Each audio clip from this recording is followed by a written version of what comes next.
समस्त को नमस्कार। आपण मैंने जानी ओपीएससी पीजीटी रो इंटरव्यू आरंभ होगा जाऊँगी जून फर्स्ट वीक रे माने 3 रु। तो आम ए जाना ओपीएससी आउ एसएसबी पीजीटी रो जो सिलेक्शन क्राइटेरिया कौन डिफरेन्स रही आपण को ओपीएससी पीजीटी कौन बेनिफिट अच्छी आउ एसएसबी पीजीटी कौन भिन्न। तो चलते विलम्ब न कर आरंभ करिया वीडियो। आउ प्रथम रिक्वेस्ट रही आपण मैंने नुआ कर सब्सक्राइब करने ता संगे वीडियो को शेयर करने किसी भी जदि मतामत अच्छे आपंकर कमेंट रे दयाकोरी जनइबे। तो चलते आरंभ करवा जो देखो एसएसबी पीजीटी रे कौन ना सबुठू तार डिमेरिट तो कहबेन तो सिलेक्शन प्रक्रिया जहाँ भी अच्छी तार कैरियर मार्क थिला। आपन देखंतु मेट्रिकुलेशन रे highest mark 5, higher secondary plus 2 रे 5, बैचलर डिग्री रे हाईएस्ट मार्क 10 आउ पोस्ट ग्रेजुएशन 15, बीएड 15 आउ जो मानकर बीएड ने से मानकर आउट ऑफ 30 काउंट हो। केमिति काउंट हो जो गोटे पिला 70% रखी इंटू 30 माने खाली पीजी पिला कथा कहूँ भाई 100 तो तार मार्क आसो के 21 मिसेकरी पोस्ट ग्रेजुएशन जार बीएड ना जो सब्जेक्ट रो ठीक अच्छे। तो ये कौन होता ना आउ जो एसएसबी डाकुला एसएसबी रो पीजीटी रो कौन ना इंटरव्यू ना जो सब बड़ डिमेरिट मो हिसाब से। तो गोटे पिला जदि 150 रु 120 भी नहीं कि आसूला 100 भी नहीं कि आसूला गोटे पिला अधिक रु अधिक हाईएस्ट मार्क कैरियर मार्क करे 50 रु केते 47 पर्यंत आनी पारिबो। 47 माने 90 मार्क पद गले पीजी रे 90 पद जबार चांस भी नहीं कि बीएड ग्रेजुएशन माने बीएड और पोस्ट ग्रेजुएशन रे मध्ये हेतिक जीवनी मु हाईएस्ट 47 पकेइछि। तो गोटे पिला 47 पकेले मध्ये 147 रे से रहि जिवो। तो ताको एठी जहाँ भी करिवार अछि रिटर्न जदि भलो करिछि तार हबो। आ गोटे सबुठ कथा कौन ना आर डिमेरिट थिला कि एसएसबी पीजीटी रे सी अधिक पिला को मध्ये वेरिफिकेशन पे डाकुना माने जेमिति कि ओपीएससी पीजीटी रे 1:3 पिला को डकाई डॉक्यूमेंट वेरिफिकेशन पे इंटरव्यू पे किंतु एठी सेटा नाही। जो पिला भलो कला सेही पिला ही पाइबो माने सिलेक्शन माने आपण जो दिन एग्जाम देबे से दिन ही जदि आपण भलो अछि रिटर्न तो आपण सिलेक्शन हेबे नाही तो नाही।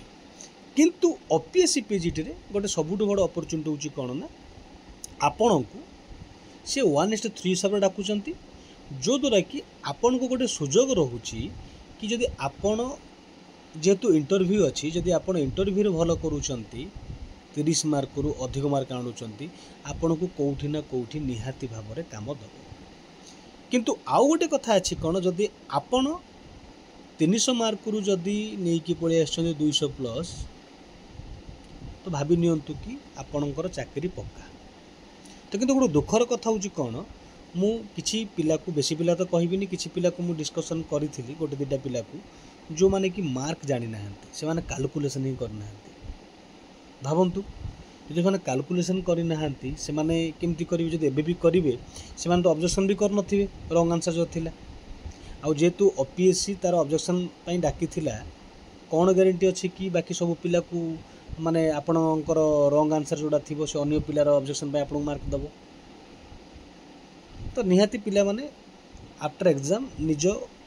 पेपर को इवैल्यूएशन करवा कथा देखिबा कथा। तो आपण मानको रिक्वेस्ट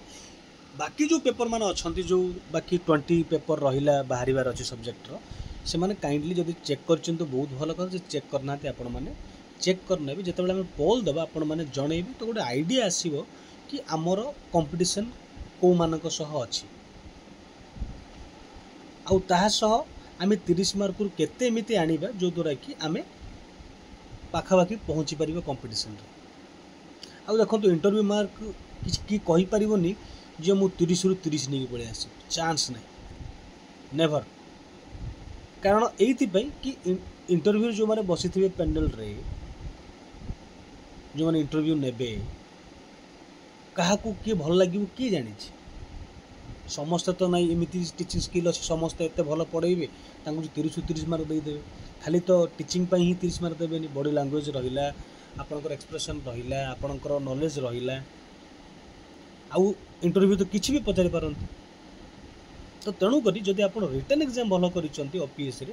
आपन सिलेक्शन चांसेस बहुत भल। किंतु जिते बेले आम जब एसएसबी पीजी टू कंपेरिजन करवा सेठी आपण रिटर्न 150 रु 120 आनिले मध्य गोटे फिक्स थिला जे करियर मार्क रे जार अधिक ताकू बड़ चांस थिला माने जदि सी अधिक मार्क आनीची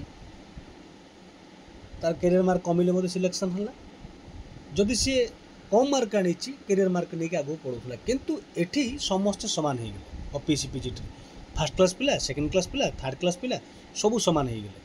तो समान लेवल रो कंपटीशन अछि जदि आपण जहाब जो पिला रिटर्न करिथिबो से माने भलो करिवे किंतु जो माने भी इंटरव्यू जाउछन से माने गोटे बड़ सुजोग कि आपण से भलो पिला को मध्य काटी पारिबे इंटरव्यू जरिया यदि भाबंतु गोटे पिला मनकर 170 नहीं के आसी आपण नहीं के आछन भाबंतु 150 जदि एमितिरे देखिबा लागुची जो 170 पिला ही सिलेक्शन हबो किंतु भाबंतु जदि ये इंटरव्यू नहीं के आसला केवल आउट ऑफ 30 15 मार्क आपण इंटरव्यू नहीं कि पळे आसिले माने 15 लो कम हो मनकर आपको 10 मार्क ही देले आपण मनकर इंटरव्यू नहीं कि पळे आसिले 25 मार्क मत कहतु आपण मानुची मु आपण सिलेक्शन पर्यंत जाई पारु नाहंती किंतु चिंता करंतु केते पाखरे पहुंची गले यदि एई जगह रे ही यदि एई पिलार मार्क ओनली हिथांता 160 ताको 10 मार्क मिली थांता आपण 10 मार्क पछर अछंती किंतु इंटरव्यू लागि आपनकर 175 तार भाबंतु 170 सिलेक्शन किए हो आपण ही तेणु करी रिटर्न मार्क जानिबा आपणकर सह आपणकर कॉम्पिटिटिव मानकर जोड़ा कि आपण को बेनिफिट दबो कि आपण निजो केते एक्सेल करि परिबे आ निजो को केते लेवल रे प्रिपरेशन करि परिबे तेणु करी एतिकी मो रिक्वेस्ट वीडियो करिवार उद्देश्य ही गोटे ही थिला कि आपण माने कैलकुलेशन करंतु मार्क को कारण मु जानि छि गुडे पिला एबे भी गुडे क्वेश्चन रे अछंती कोन हबो कोन नै दुनिया कथा किंतु एतिकी ही कहबी आपण माने कैलकुलेशन करंतु कला पर जानिबा को चेष्टा करंतु जो माने अछंती कि कहू न को अलगा कथा मु जेतल रिजल्ट बाहरी पोल देबी आ जो माने भी पोल रे निजर मतामत देई नांती जेमिति कि एंथ्रोपोलॉजी बोटानी आ फिलोसफी 20-22 पाखापाखि समस्ते पोल रे मतामत देइचंती के दूर सठिक के दूर भूल तो से कथा मु जानिनी किंतु जदि अधिक हम आम जापर गोटे बेसिक आइडिया हो पार ताकू नहीं मु वीडियो दे पारि तेणुक आपण मानक अनुरोध वीडियो को शेयर करूँ जो द्वारा कि जो मैंने सिलेक्शन होती से पाखु वीडियो पहुँच पार से पोल पार्टिसिपेट करें आपण मैंने मोर चैनल रो पोस्ट को जी पोस्ट गले आप एंथ्रोपोलॉजी लॉजिक फिलोसफी आउ बॉटनी रे आपण मैंने पोल पाई पोल रे निहाती पार्टिसिपेट करूँ जो द्वारा कि अन्य पिला माने जानी पारिबे आ आपण मध्य